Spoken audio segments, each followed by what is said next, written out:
नमस्कार, आप देख रहे हैं 4 PM और मैं हूं अभिषेक मिश्रा। मुकेश सहनी की बात करेंगे। वीआईपी पार्टी के सुप्रीमो मुकेश सहनी। बिहार के राजनीतिक गलियारों में मुकेश सहनी की नाम की चर्चा भी खूब है और इसलिए चर्चा है कि मुकेश सहनी कहीं पाला तो नहीं बदलेंगे, मुकेश सहनी कहीं पलटी तो नहीं मारेंगे और मुकेश सहनी कहीं आरजेडी को गच्चा तो नहीं देंगे, आरजेडी को झटका तो नहीं देंगे। भारतीय जनता पार्टी को लेकर मुकेश सहनी का हृदय परिवर्तन तो नहीं हो गया है। ऐसे तमाम सवाल बिहार की राजनीति के गलियारों में टहलते रहे हैं, तैरते रहे हैं, क्योंकि मुकेश सहनी को लेकर एक खबर आई कि मुकेश सहनी ने भारतीय जनता पार्टी के प्रदेश अध्यक्ष दिलीप जायसवाल से मुलाकात की है या दिलीप जायसवाल ने मुकेश सहनी से मुलाकात की है। दिलीप जायसवाल का दावा रहा कि इंडिया गठबंधन के एक बड़े नेता संपर्क में हैं और जल्द ही उन्होंने भरोसा दिया है कि वहां बात नहीं बनी तो आपके साथ हम आ जाएंगे। लेकिन मुकेश सहनी इंडिया गठबंधन की दोनों बैठकों में शामिल होकर उन्होंने ये मैसेज दिया कि वो कहीं नहीं जा रहे हैं, वो इंडिया गठबंधन के साथ हैं। लेकिन मुकेश सहनी क्या दिल से इंडिया गठबंधन के साथ हैं? और मुकेश सहनी इंडिया गठबंधन के साथ ही रहेंगे 2020 के 25 के विधानसभा चुनाव तक? यह भी तो सवाल है। इसकी क्या गारंटी है? मुकेश सहनी, जीतन राम मांझी और ऐसे कई नेता हैं, आप नीतीश कुमार के बारे में बात भी कर सकते हैं। इनकी क्या गारंटी है कि वो 2025 तक जिस गठबंधन में है उसी गठबंधन में रहेंगे?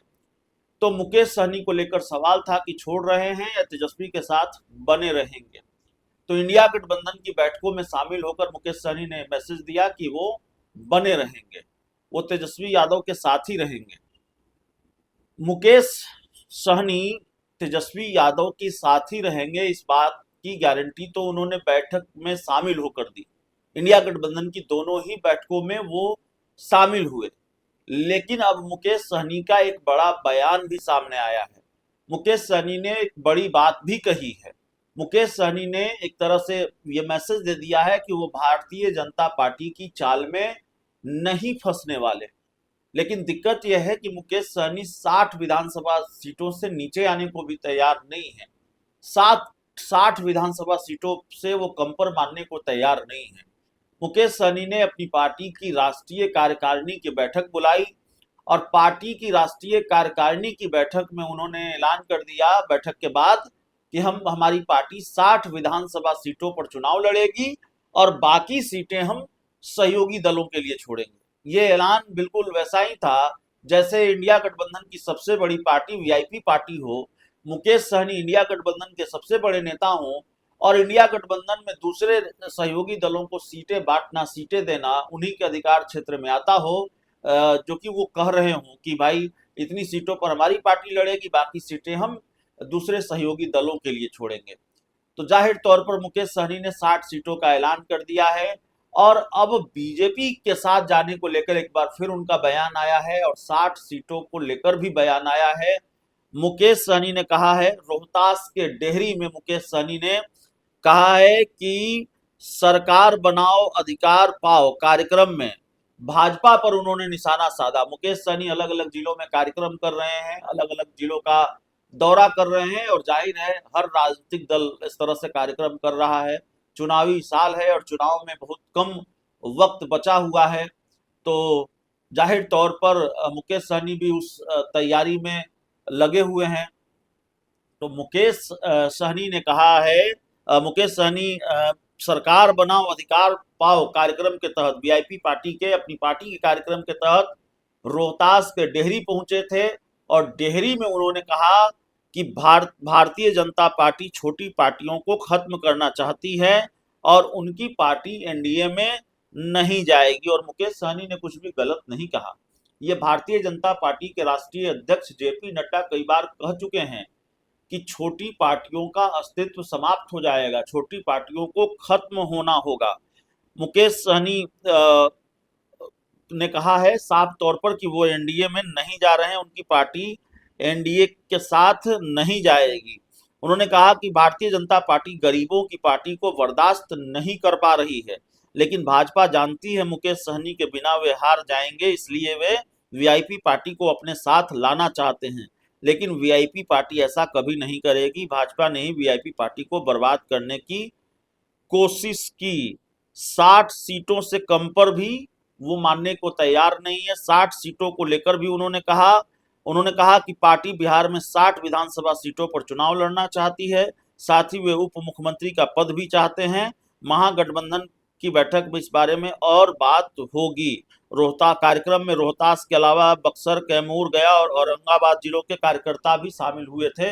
तो अपनी ताकत हर दल दिखाने में जुटा हुआ है। गठबंधन की जो छोटी पार्टियां हैं, किसी भी गठबंधन की, इंडिया गठबंधन हो, एनडीए गठबंधन हो, इन गठबंधनों की जो छोटी पार्टियां हैं उनके अंदर बेचैनी यह है कि सीट शेयरिंग का मसला जितनी जल्दी सुलझ जाए।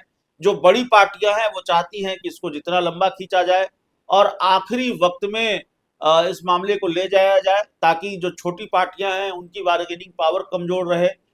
जो एनडीए गठबंधन हो या इंडिया गठबंधन हो, उनकी जो छोटी पार्टियां हैं वो चाहती हैं कि भाई हमारी ताकत देख लीजिए, अलग अलग जिलों में रैली हो रहे हैं, कार्यक्रम हो रहे हैं, सभाएं हो रही हैं और शक्ति प्रदर्शन इंडिया गठबंधन की छोटी पार्टी की तरफ से भी, मुकेश सहनी की पार्टी की तरफ से भी किया जा रहा है। हर दल, हर गठबंधन में एक जैसी ही स्थिति है। छोटी पार्टियां शक्ति प्रदर्शन कर रही हैं, अपनी ताकत दिखाने की कोशिश कर रही है। तो खैर, मुकेश सहनी ने एक तरह से तेजस्वी यादव की टेंशन बढ़ाई भी है और उनकी टेंशन को कम भी किया है। मुकेश सहनी ये कह रहे हैं कि भारतीय जनता पार्टी डरती है। भारतीय जनता पार्टी को लगता है कि मुकेश सहनी के बिना उनका काम नहीं चलेगा, उनकी लुटिया डूब जाएगी, उनकी नैया डूब जाएगी, इसलिए वो मुझे ऑफर देते हैं, मुझे अपने साथ लाना चाहते हैं, लेकिन हम कहीं नहीं जाने वाले। तो मुकेश सहनी ने ऐलान कर दिया है कि वो कहीं नहीं जाने वाले, तो इससे तेजस्वी यादव की टेंशन दूर होती है कि भाई चलिए, मुकेश सहनी कोई झटका उनको नहीं देने जा रहे हैं। लेकिन अब ये 60 सीटों की जो बात है, 60 सीटों का मामला कैसे सुलझेगा?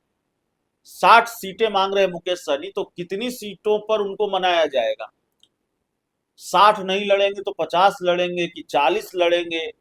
कांग्रेस का दावा 70 सीटों पर है, 70 नहीं तो 60 सीटों पर है। सीपीआईएमएल और वाम दल, ये लोग भी सहयोगी दल हैं और इनको भी सीटें चाहिए। पशुपति पारस अगर साथ आते हैं तो उनके एडजस्टमेंट की जिम्मेवारी भी आरजेडी पर होगी। तो आरजेडी के लिए काम थोड़ा मुश्किल भी कर दिया है मुकेश सहनी ने 60 सीटों की डिमांड करके।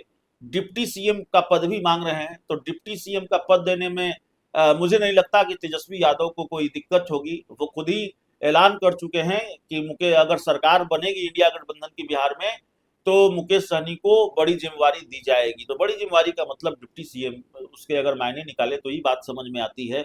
लेकिन सीटों वाली जो बात है वो थोड़ा मुश्किल में डालती है आरजेडी को।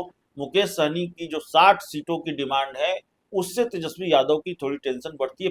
सीट शेयरिंग का मामला थोड़ा पेचीदा हो जाता है और इंतजार भी इस बात का होगा कि अगर 60 सीट लड़ने का ऐलान मुकेश सहनी कर चुके हैं तो कितनी सीटों पर वो मान जाएंगे, कितनी सीटों पर आरजेडी उनको रोक लेगी, कितनी सीटों पर उनको आरजेडी मना लेगी। और जाहिर है दिक्कत ये है, 60 सीटें शायद आरजेडी उनको दे भी देती, लेकिन कहते हैं कि दूध का जला छाछ भी फूंक कर पीता है। और इस वजह से मुकेश सहनी की जो डिमांड है वो शायद ही 60 सीटों की डिमांड है वो आरजेडी पूरी नहीं कर पाएगी। आरजेडी अपने किसी भी सहयोगी दल पर ज्यादा सीटें नहीं खर्च कर पाएगी, क्योंकि स्ट्राइक रेट चाहती है आरजेडी बेहतर हो। तो ऐसा न हो कि सहयोगी दलों को ज्यादा सीटें दे दे और उनका स्ट्राइक रेट बहुत खराब हो जाए, वो ज्यादातर सीटें हार जाए और सरकार बनते बनते रह जाए। 2020 के विधानसभा चुनाव में आरजेडी को भी यही लगता है कि भाई कांग्रेस को ज्यादा सीटें दे दी और वो ज्यादातर सीटें हार गई, इसीलिए सरकार नहीं बन पाई, स्ट्राइक रेट कांग्रेस का बहुत खराब रहा। तो इसीलिए आरजेडी अब 2020 की तरह ज्यादा सीटें खर्च करने के मूड में नहीं है। सहयोगी दलों पर खर्च करनी पड़ेगी, ये बात अलग है। बहुत बहुत धन्यवाद।